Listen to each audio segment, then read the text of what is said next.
துக்ளக்கோட ஆண்டு விழாவில் குருமூர்த்தி அவர்கள் வந்து பேசும்போது கொஞ்சம் சசிகலா அவர்களை மென்ஷன் பண்ணும்போது கொஞ்சம் தவறான வார்த்தைகளை யூஸ் பண்ணி பேசியிருந்தார். இது எப்படி பார்க்குறீங்க? நான் தான் வந்து கிங் மேக்கர். நான் வந்து கிங் மேக்கராக இருக்கணும். என்னுடைய ஒப்பீனியன் வந்து கவனிக்கப்படணும். அதுக்கான விஷயங்கள் வந்து இதுவாகணும். அதுக்காக நான் வந்து எடாகுடமாக பேசுவேன். இதெல்லாம் வந்து அந்த ஆதிக்கம். நாங்கள் தான் எல்லாம், நாங்கள் டிசைட் பண்ணுறது தான் எல்லாம். நாங்கள் தலையில் பிறந்தவங்க, நீங்கள்லாம் காலில் பிறந்தவங்க, நாங்கள் தான் இதை டிசைட் பண்ணுவோம் அப்படின்ற அந்த ஆதிக்க மனோபாவம் இருக்குல்ல, அதில் அந்த மரியாதை குறைவான வார்த்தைகள் வெளிப்படும். சசிகலா தலைமையில் அதிமுக வந்துருச்சுன்னா பிஜேபியால் இன்னைக்கு எடப்பாடி ஆட்சியை இவ்வளோ கபலீகரம் பண்ணி பிஜேபி ஆதரவு சட்டங்கள் இருக்கு இல்லைங்களா, இந்த சட்டங்களுக்கான ஆதரவு வந்து பிஜேபி கிட்ட, அதிமுக கிட்ட இருந்து பிஜேபியால் பெற முடியாது. குருமூர்த்தி அவர்களோட பிளான், அவர் வெளிப்படுத்தின பிளான் என்னன்னா, திமுகவை வீழ்த்துறதுக்கு நம்ம யாரை வேணாலும் பயன்படுத்தலாம், சசிகலா அவர்களையும் பயன்படுத்தலாம் அப்படின்றது. அது ஒரு பொலிட்டிக்கல் ஸ்ட்ராட்டஜியை பப்ளிக்கில் கேமரா முன்னாடி துக்ளக் ஆண்டு விழாவில் பேச வேண்டியதுக்கான தேவைன்னு நினைக்கிறீங்க?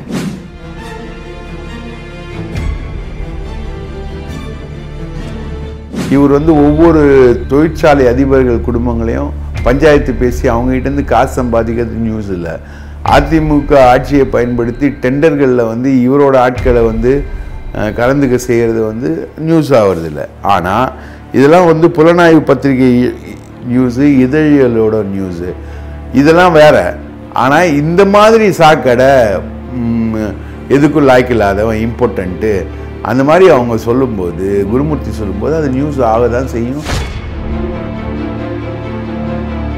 அவங்க வந்து எடப்பாடியை வந்து முதலமைச்சராக அவங்க ஏற்கிறாங்களா, இல்லை திடீர்னு பன்னீரை வந்து முதலமைச்சராகலாம் அப்படின்னு ஒரு டேர்ன் அவங்க எடுக்கிறாங்களா, எத்தனை அமைச்சர்கள் வந்து போகிறதுக்கு தயாராக இருக்காங்க, ஸ்லீப்பர்ஸ் இல்லைன்னு சொல்லி பொதுக்குழுவில் வந்து கேபி முனுசாமி பேசினார். அந்த ஸ்லீப்பர் செல் இருக்குதா இல்லையான்ற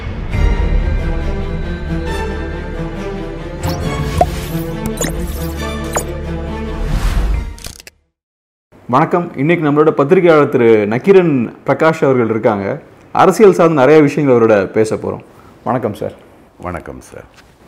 இப்போ ரீசெண்டாக துக்ளக்கோட ஆண்டு விழாவில் குருமூர்த்தி அவர்கள் வந்து பேசும்போது கொஞ்சம் சசிகலா அவர்களை மென்ஷன் பண்ணும்போது கொஞ்சம் தவறான வார்த்தைகளை யூஸ் பண்ணி பேசியிருந்தார். இது எப்படி பார்க்குறீங்க? இல்லை, குருமூர்த்தி வந்து ஒரு இன்டலெக்ட்னு சொல்லிக்கிறாங்க. ஆக்சுவலாக இன்டலெக்ட்னு ஒன்று இருக்குது, சூடோ இன்டலெக்ட்னு ஒன்று இருக்குது.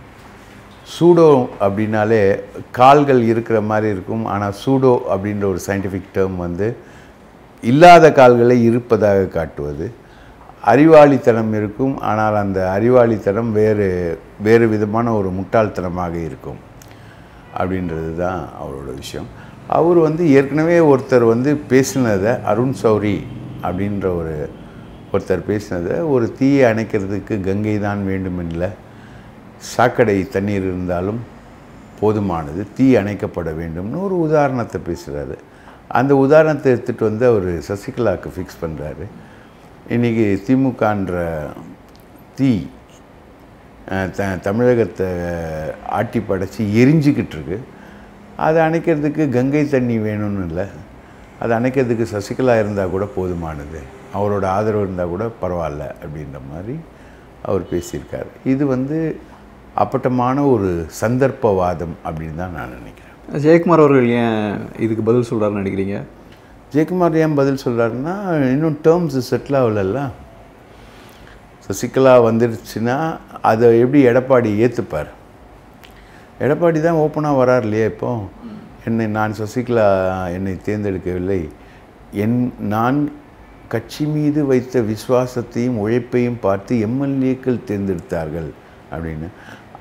அப்புறம் ஏன் அவர் அப்படி முட்டிக்கால் போட்டு நடந்து தேஞ்சு போய் சசிகலா காலை தொட்டு கும்பிட்டார்? சசிகலா தேர்ந்தெடுக்கல. ஏன்? சசிகலா தானே எம்எல்ஏக்கள் கூட்டத்தில் வந்து நான் இப்போ சிறைக்கு போக வேண்டிய சூழல் இருப்பதால் எடப்பாடி பழனிசாமியை முதலமைச்சராக ஆக்குங்கள்னு சசிகலா தானே சொல்கிறாங்க. ஸோ அதை வந்து அவர் மறுக்கிறார். அதை வந்து ஒன்றா சொல்லுவாங்க, ஒரு தீவுக்கு நீ ராஜாவாகணுன்னா முதல்ல தீவுக்கு நீ போன படகை எரிச்சிருன்னு சொல்லுவாங்க. அந்த மாதிரி இவரை வந்து அந்த தீவுக்கு முதலமைச்சர்ன்ற தீவுக்கும் இதுக்கும் கொண்டு போன படகு சசிகலா அதை அவர் முதல்ல எரிக்க ட்ரை பண்ணுறார். அதனால் ஒரு எதிர்வினை. இது வந்து எப்படி செட்டில் ஆகுன்னா ஒரு டேர்ம்ஸ். இப்போ இவங்க சசிகலா வந்துட்டாங்கன்னா சசிகலா வந்து அரசியல் அதிகாரத்தில் உட்காருவாங்க, அமைச்சர்களை வந்து கண்ட்ரோல் பண்ணுவாங்க.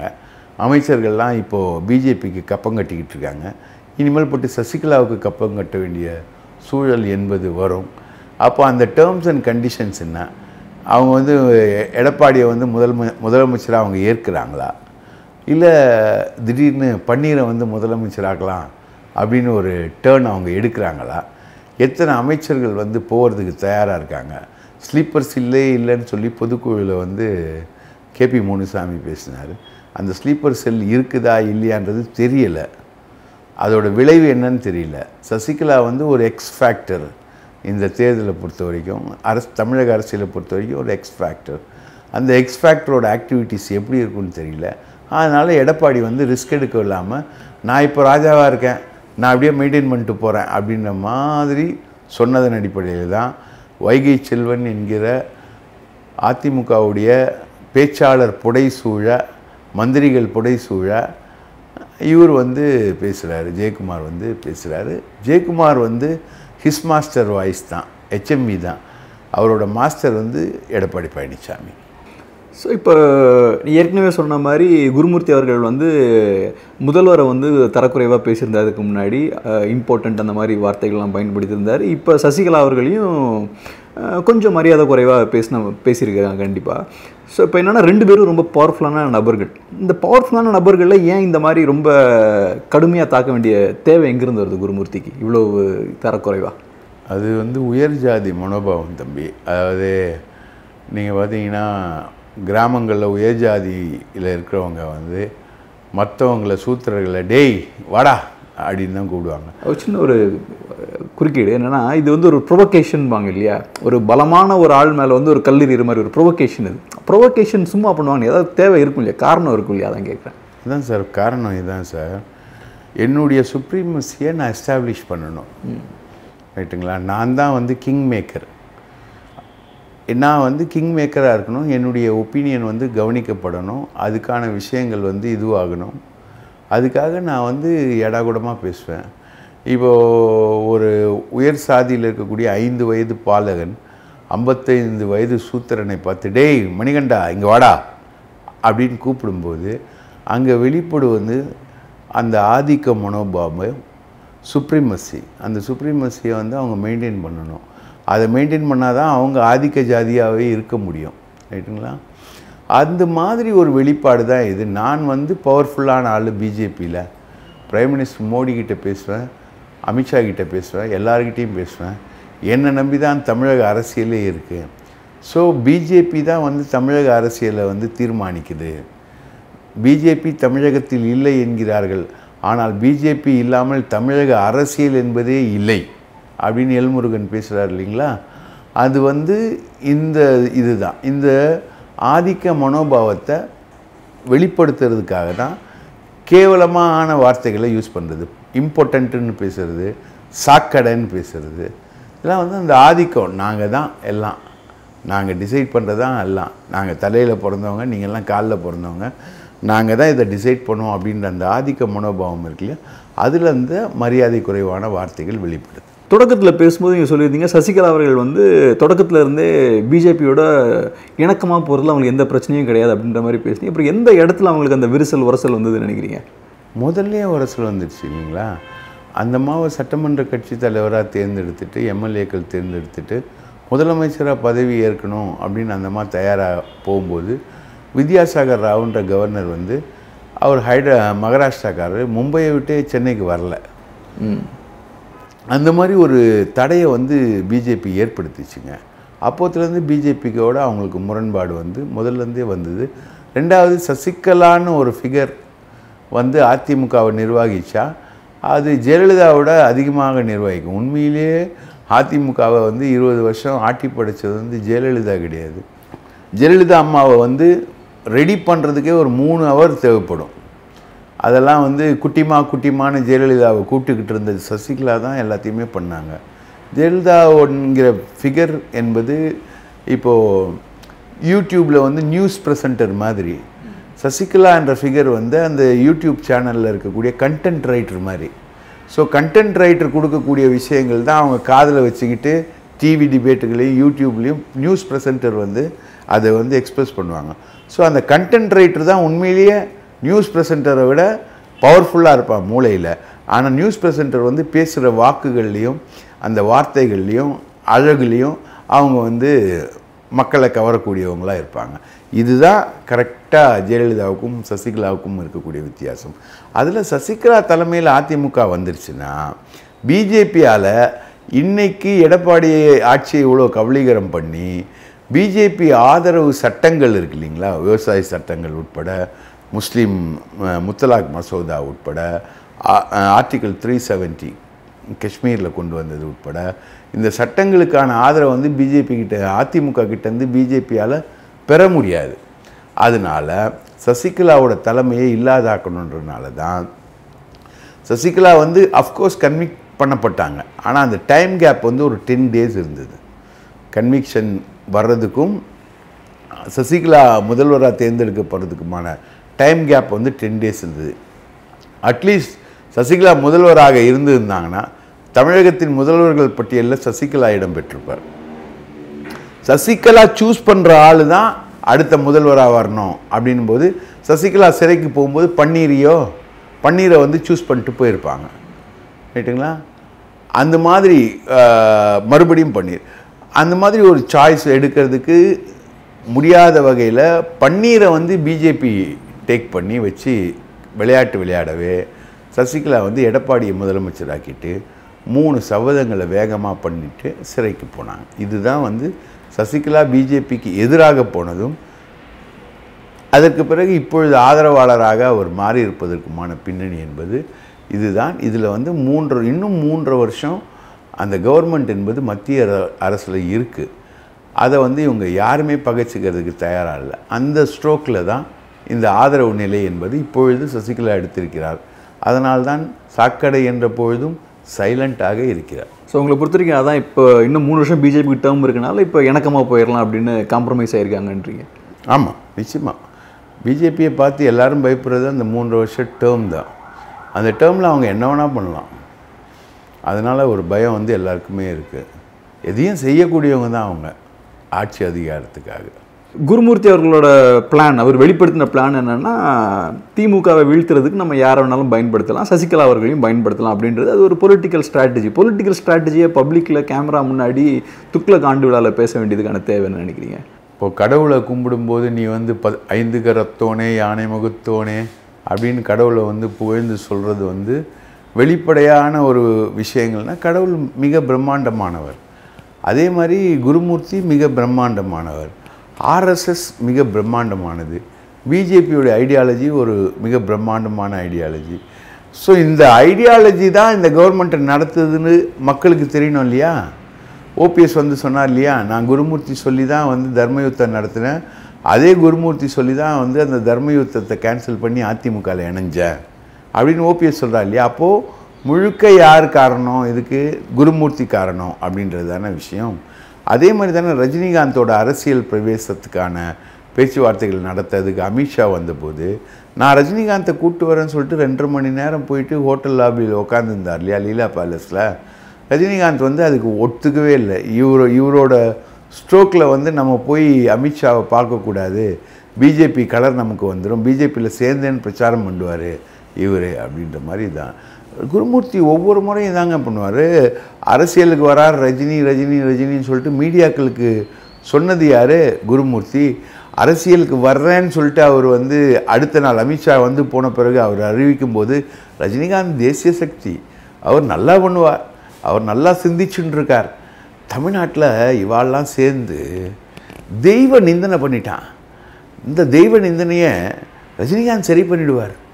அவர் ஒரு நல்ல மனுஷன், தேசியவாதி, அவர் தெய்வ நிந்தனைக்கு எதிராக நிற்பார், திராவிட இயக்க சிந்தனைகளுக்கு எதிராக நிற்பார் இப்படின்னு சொல்லிட்டு அந்த பிராமண லாங்குவேஜில் எல்லா டிவிக்கள்லையும் பேட்டி கொடுத்தார்.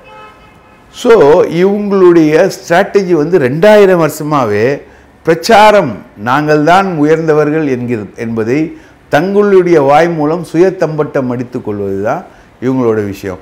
அண்ணாதுரை ஆல்சோ ஸ்போக்குன்னு எழுதின ஹிந்து பத்திரிகை, அதுக்கப்புறம் அண்ணாதுரையோட பேச்சை முழுசாக போட வேண்டி வந்தது. அதுதான் திராவிட இயக்கத்தோட நீட்சி, மேல் உருவாக்கம். பெரியார் அப்படின்றது வந்து மோசமாக எதிர்த்துட்டு இன்றைக்கி பெரியார் இல்லாத சமூக வலைத்தளங்களே இல்லாத நிலை என்பது இன்று உருவாகி இருக்கு. அந்த விஷயங்களுக்கு வருவது பெரியாரோட கோட்பாடு. இவங்களோட கோட்பாடு சுக்லாம் பரதரம் விஷ்ணு அதுபோல் சொல்கிறது தான் இவங்களுடைய கோட்பாடு. பிரச்சாரம் என்பது பிராமணியத்தின் ஒரு பகுதி. இப்போ நீங்கள் ஒரு பத்திரிகையாளர், உங்களுக்கு தெரியாத விஷயம் ஒன்றும் இல்லை. இப்போ குருமூர்த்தி அவர்கள் வந்து கடுமையான வார்த்தைகளை பயன்படுத்துகிறாருன்னா அவருக்கு நல்லா தெரியும். கடுமையான வார்த்தைகளை பயன்படுத்தும் போது தான் நம்ம வந்து நாளைக்கு நியூஸில் வந்து ஒரு ஹெட்லைன்ஸாக மாறுவோம். ரொம்ப சாதாரணமான வார்த்தைகளை பயன்படுத்தினா சாதாரணமாக கடந்து போயிடுவோம் அப்படின்ற மாதிரி. ஸோ ஊடகங்கள் இந்த மாதிரி இஷ்யூஸ் வரும்போது எப்படி கையாளணும்னு நினைக்கிறீங்க? ஒரு வகையில் தீனி போட்டுட்டு இருக்கோம் இல்லையா? இல்லைங்க, நமக்கு வந்து என்னென்னா நியூஸு, ஊடகங்களுக்கு நியூஸு. நாய் வந்து மனுஷனை கடிச்சா நியூஸ் இல்லை, மனுஷன் வந்து நாயை கடிச்சா நமக்கு நியூஸு. இந்த மாதிரி ஒருங்கிணைப்பாளரையும் இணை ஒருங்கிணைப்பாளரையும் பார்த்துட்டு நீங்கள் ஒன்றுத்துக்கும் லாய்க்கில்லாத பொட்ட பசங்கடான்ற அந்த டோன் இம்பார்ட்டண்ட் அப்படின்ற ஒரு டோனை குருமூர்த்தி யூஸ் பண்ணுறாருன்னா, பவர் சென்டர் தான்னு காட்டுறாருன்னா அது ஒரு நியூஸ் நமக்கு. அதே மாதிரி இதுவும் சாக்கடை அப்படின்னு ஒரு சொல்கிறதும் ஒரு நியூஸு. ஸோ இது மாதிரி சொல்லப்படணும் பேசப்படணுன்றதுக்கு தான் அவர் பேசுகிறார், ரைட்டுங்களா? அது வந்து கண்டிப்பாக நியூஸ் ஆக தான் செய்யும், அது எப்படி இல்லைன்னு சொல்ல முடியும் இவருடைய. ஆனால் இவர் செய்யக்கூடிய அநியாயங்கள் நியூஸ் ஆகிறதில்ல. அது எழுதுறதுக்கு வந்து நக்கீரன் மாதிரி ஒரு சில பத்திரிகைகள் தான் இருக்குது. இவர் செய்யக்கூடிய ஸ்ருதி பேதங்கள் நியூஸ் ஆகிறதில்ல. இவர் வந்து ஒவ்வொரு தொழிலாளர் குடும்பங்களையும் தொழிற்சாலை அதிபர்கள் குடும்பங்களையும் பஞ்சாயத்து பேசி அவங்ககிட்டேருந்து காசு சம்பாதிக்கிறது நியூஸ் இல்லை. அதிமுக ஆட்சியை பயன்படுத்தி டெண்டர்களில் வந்து இவரோட ஆட்களை வந்து கலந்துக்க செய்கிறது வந்து நியூஸ் ஆகிறதில்ல. ஆனால் இதெல்லாம் வந்து புலனாய்வு பத்திரிகை நியூஸு, இதழிகளோட நியூஸு, இதெல்லாம் வேறு. ஆனால் இந்த மாதிரி சாக்கடை எதுக்கும் லாய்க்கில்லாதவன் இம்பார்ட்டண்ட்டு அந்த மாதிரி அவங்க சொல்லும்போது, குருமூர்த்தி சொல்லும்போது அது நியூஸ் ஆக தான் செய்யும். அதுக்கான விஷயம் வருது. அட்லீஸ்ட் அவர் வாயிலிருந்து இந்த மாதிரி கீதோபதேசம் மாதிரி வார்த்தைகள் வந்து விழறதும் அது வந்து செய்திகளாக பரவுறதும் அவருடைய தரத்தை காட்டுது இல்லையா? அந்த வகையில் அவர் எக்ஸ்போஸ் ஆகிறார் இல்லையா?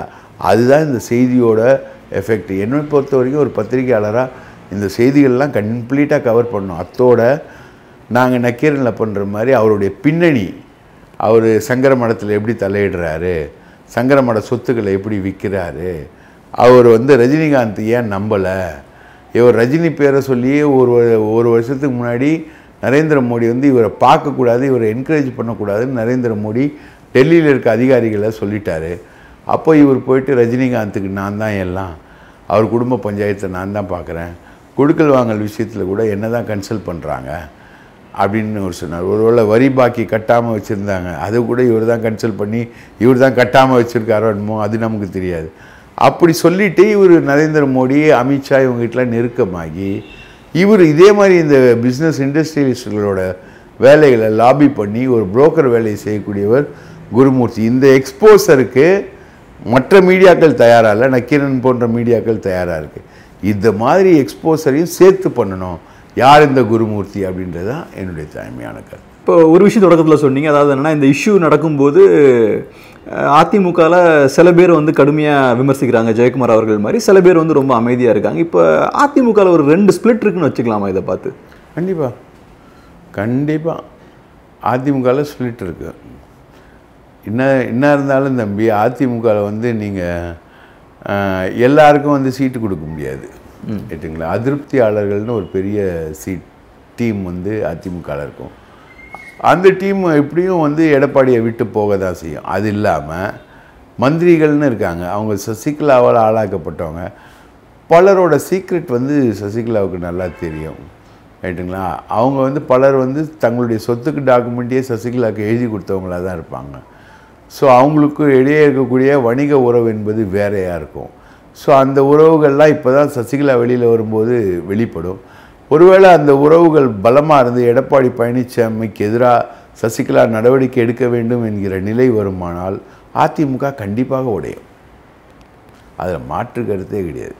எதுக்கு பிஜேபி இந்த எக்ஸ்டென்ட்டுக்கு போகணும்னு நினைக்கிறீங்க? பிஜேபியை பொறுத்த வரைக்கும் அவங்களுக்கு ஒரே நோக்கம் என்னன்னா திமுகவை தோற்கடிக்கணும், அதிமுக உடைக்கிறது, இதெல்லாம் எதுக்கு அவங்க பண்ணணும்? அது ஒரு பெரிய கதை தம்பி. அதாவது என்னென்னா, திமுகவை தோற்கடிக்கணும் அப்படின்றது ஒரு விஷயம். ஆனால் அடுத்தது யார் வரணும்?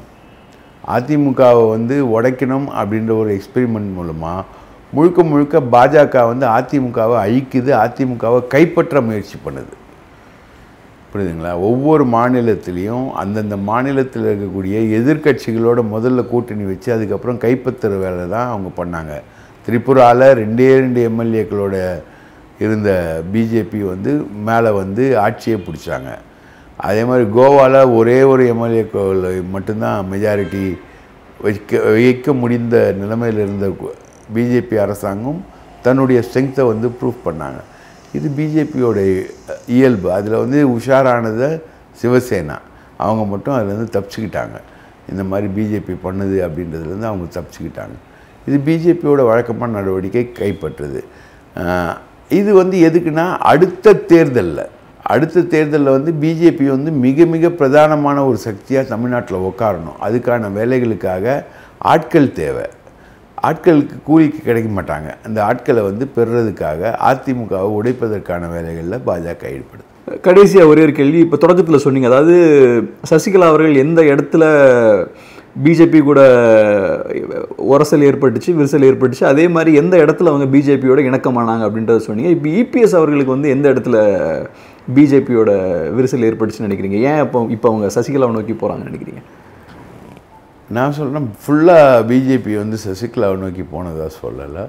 சசிகலாவும் ஒரு ஆப்ஷன். அதாவது அதிமுக ஓட்டுகள் 2ஆக உடையாமல் தடுக்கிறதுக்கு சசிகலா ஆப்ஷனு. இரட்டை இலை சின்னத்தை முழுவதுமாக பெறுவதற்கான ஒரு சோர்ஸ் வந்து சசிகலா. இப்படி சோர்ஸ்கள் இருக்குமே தவிர சசிகலாவை முழுக்க முழுக்க இவங்க ஆதரிப்பாங்க, இல்லை சசிகலா வந்து பிஜேபி ஆதரவுக்கு போகும், அந்த சினாரியோவே இல்லை. அது வந்து எப்போவுமே we will cross the bridge when it comes அப்படின்றதான் அரசியலில் இருக்கக்கூடிய பாலப்பாடம். சசிகலா வெளியில் வரட்டும், எத்தனை பேர் போய் பார்ப்பாங்க, எப்படிலாம் ஸ்பிரிட்டு நடக்குது, அதுக்கேற்ற மாதிரி முடிவை மாற்றிக்கலான்னு சொல்லிட்டு இபிஎஸும் ஓபிஎஸும் காத்திருப்பாங்க. எனக்கு தெரிஞ்சு ஓபிஎஸ் ஆல்ரெடி போய் டிடிவி தினகரன் குடும்பத்துக்கும் அவங்களுக்கும் ரொம்ப பர்சனலாக தொடர்பு இருக்குது. அவர் ஒவ்வொருத்தரையாக காலி பண்ணிட்டு வருவார். முதல்ல பெரியகுளம் எம்எல்ஏவை காலி பண்ணார், அண்ணேன்னு கூட போயிட்டு, அதுக்கப்புறம் அமைச்சர் ஆனார், அதுக்கப்புறம் முதலமைச்சர் உதவியோடு நிதி அமைச்சர் பதவிக்கு வந்தார். அந்த மாதிரி எல்லாத்துக்குமே ஓபிஎஸ் வந்து மிகப்பெரிய காரணியாக இருப்பார். அந்த காரணியை தோக்கடிக்கிறதுல இபிஎஸ் ஒரு மிகப்பெரிய ஒரு செயல்பாடை வந்து அவர் மேற்கொள்வார். இந்த போட்டிகள் தான், இந்த பேச்சுகள், இந்த பிரச்சனைகள் அனைத்துக்கும் காரணமாக இருக்கிறது. ஸோ இப்போ உங்களை பொறுத்த வரைக்கும் ஓபிஎஸ் அவர்கள் வந்து சசிகலா அவர்களோட டீமில் தான் இருக்காங்கன்றீங்க? கண்டிப்பாக. சசிகலா அவர்களோட டீமில் மட்டுமல்ல, சசிகலாவோடு பேசிக்கொண்டிருக்கக்கூடிய தலைவர்களில் முக்கியமானவர் ஓபிஎஸ். ரொம்ப நன்றி சார். உங்கள் பிஸியான டைமில் எங்கள் ஸ்டுடியோக்கு வந்து ஒரு அருமையான ஒரு பேட்டி கொடுத்ததுக்கு ரொம்ப நன்றி.